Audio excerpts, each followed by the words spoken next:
This is an excerpt from a video where Professor Richard Wolff discusses China, geopolitics, and the decline of the American empire. Today, I want to share a story of optimism and a call for logical, peaceful solutions to global tensions, particularly between the United States and China. Let's rewind to the early 19th century.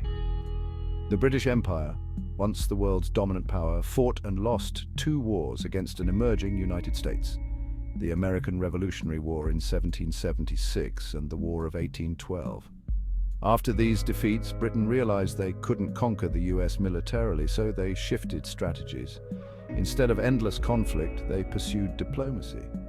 This pivot culminated in the Monroe Doctrine, where the US asserted control over the Western Hemisphere, while Europe focused elsewhere.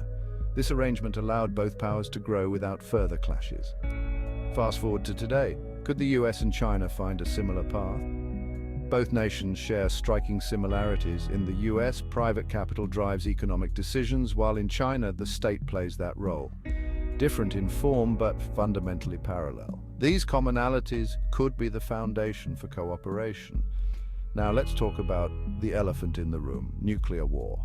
Is not an option. Only a lunatic would think otherwise. Rational minds in Washington and Beijing understand this. However, there's a unique factor at play. Americans have never experienced war on their own soil. Unlike China, Japan, Russia, and Europe, the US hasn't felt the true devastation of war. This distance has led to a certain bravado in American discourse about conflict. In contrast, nations that have endured war know its horrors intimately. For the US, it's crucial to remember this and approach global powers like China with caution. Just as Britain and the US found common ground in the 19th century, the US and China could reach a similar understanding today. Both nations share fears, internal challenges, and the looming threat of nuclear conflict.